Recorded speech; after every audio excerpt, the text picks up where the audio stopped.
Okay, I need you to picture something. You're walking down a street. Maybe it's Manhattan, maybe it's downtown Chicago, maybe it's wherever you live, and you see it. A Starbucks. Cool, fine. You keep walking. And then, 30 seconds later. Like, did corporate just throw darts at a map? Are they trying to lose money? Here's the thing. They're not losing money. They never were. In 2024, Starbucks pulled in $36.2 billion in revenue across over 40,000 locations in more than 80 countries, serving roughly 100 million people every single week. Those two stores on the same block? That's not a mistake. That is the strategy. And once you understand it, you're going to see it everywhere. In your favorite tech companies, in the SaaS tools you use, and how the richest companies in the world have quietly been playing a game that looks like waste, but is actually a $5 billion moat. Let's get into it. Let's go back to the 1990s. Starbucks is growing fast, like uncomfortably fast. Howard Schultz, the guy who basically turned a Seattle coffee shop into a cultural institution, is making a decision that, on paper, sounds insane.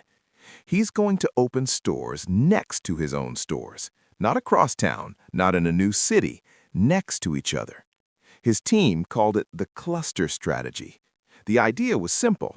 Flood a neighborhood with Starbucks until the brand feels as natural as oxygen, until walking into one isn't a decision, it's just what you do. And for a while, people thought he'd lost it.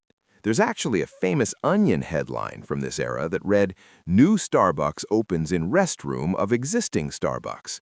The Simpsons made jokes about it. Twitter, well, it was still just blogs back then, was roasting them. But here's what everyone missed. By 2015, Starbucks had 220 locations in Manhattan alone. 220 in one borough. To put that in perspective, if you were driving from Boston to Philadelphia in 2014, you were never more than 10 miles away from a Starbucks. Not once, not even for a second. Now ask yourself, if you're a small, scrappy coffee startup trying to break into New York City, where do you go? The good corners? Starbucks. The train stations? Starbucks. The office buildings? Starbucks. The airports? The malls? The college campuses? Starbucks. Starbucks. Starbucks. This wasn't coffee. This was territory denial. Starbucks wasn't just selling lattes. They were paying rent so that nobody else could. This is the game of risk I was talking about. In Risk, the goal isn't just to win battles, it's to hold so many territories that your opponent literally runs out of room to exist. And they backed all of this with data that would make a Silicon Valley startup jealous. Starbucks built an internal tool called Atlas, a geospatial intelligence platform powered by Esri, a mapping tech company, that let them layer foot traffic, income levels, competitor locations, population density, even weather patterns onto a single interactive map. They used Atlas to predict when a heat wave was coming in Memphis so they could launch a local Frappuccino promotion. They used it to identify neighborhoods with high alcohol consumption so they could pilot a Starbucks evenings cocktail menu. This wasn't a coffee company. This was a data company that sold coffee to fund real estate domination. Now, and this is where it gets really interesting, I want to introduce you to a concept that Warren Buffett talks about all the time, the moat. Buffett literally said, and I'm paraphrasing here, "The most important thing to me is figuring out how big a moat there is around the business. What I love is a big castle and a big moat with piranhas and crocodiles." A moat in business is whatever makes it almost impossible for a competitor to take your customers. For Starbucks, the moat wasn't just the coffee. It wasn't even the brand. The moat was the real estate. Think about it. If a new coffee chain, let's call them Bean Bros, wants to challenge Starbucks in a major city, they don't just need a better product, they need a location. And Starbucks has already locked up the best corners, the most trafficked streets, the highest footfall areas. Even if Bean Bros make a superior cup of coffee, they're stuck in a second-floor walk-up on a side street, while Starbucks is at the corner of 5th and 42nd. But here's where the story gets complicated, because Starbucks eventually broke their own moat. By 2017, the cluster strategy had gone too far. Stores started cannibalizing each other. Customers who used to choose between Starbucks and a competitor were now just choosing between two Starbucks stores. Revenue that used to grow was now just moving from one green cup to another. Starbucks became a running joke. And then something more serious happened. Sales started to decline.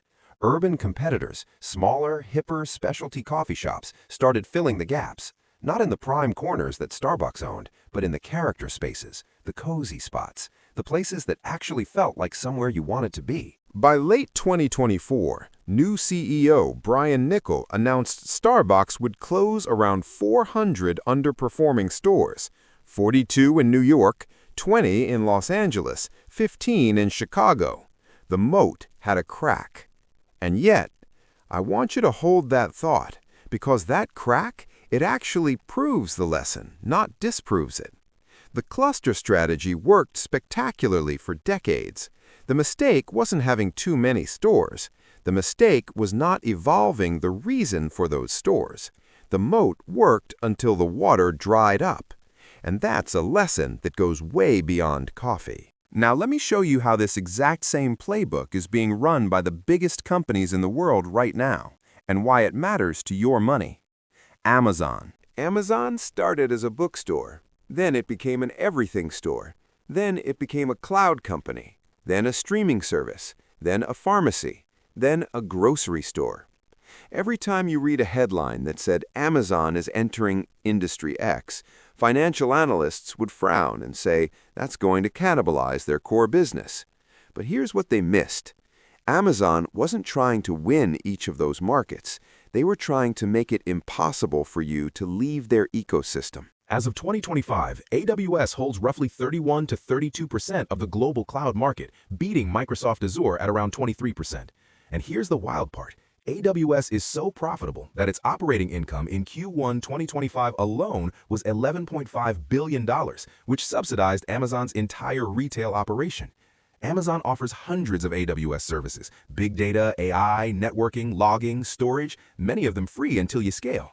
And the moment a startup builds their entire infrastructure on AWS, they're locked in. Switching costs are astronomical. That's a moat built out of surface area, not efficiency. Let's talk about Microsoft. Microsoft has Teams. They also have Viva. They have Azure OpenAI services. They have Copilot baked into Word, Excel, and Outlook. They have LinkedIn, GitHub. These products overlap. Sometimes they compete with each other. And yet, Microsoft doesn't seem to care. Why? Because the goal isn't for each product to win. The goal is for Microsoft to be everywhere you work. If you use Teams, you're in their ecosystem. If you use GitHub, you're in their ecosystem. If you use Azure, guess what? You're in their ecosystem. The surface area is the strategy. And now, let's zoom out to the most interesting version of this story, one that's happening right now in 2026. Remember how Starbucks used clustering to deny territory to competitors? Right now, AI companies are doing the exact same thing, not with real estate, but with data and workflows. There's a reason companies like Salesforce, Intuit, and Atlassian are building AI agents that literally replace the tasks their own software used to do. It sounds like they're hurting themselves. Analysts have called it agentic cannibalization. But here's the real play. If you don't cannibalize yourself, someone else will do it for you. If Salesforce doesn't build the AI agent that replaces its CRM workflow, OpenAI or some startup will, and then Salesforce loses everything. But if Salesforce builds it, they keep the customer, they keep the data, they keep the relationship, even if the product looks completely different. This is what the smartest companies have figured out. In the age of AI, your moat isn't built by defending what you have, it's built by colonizing what comes next. Efficiency is for companies that are afraid to grow. Surface area is for companies that want to win. Okay, so you might be sitting there thinking, this is cool, but I'm not running Amazon. What does any of this mean for me? Fair. Let me make it personal. Lesson number 1. Stop rewarding efficiency alone. When you're building anything, a side hustle, a freelance business, a brand on social media, the instinct is to focus on doing one thing really well. And yeah, that's important. But the Starbucks lesson is that presence matters. Be in more places than your competition thinks is logical.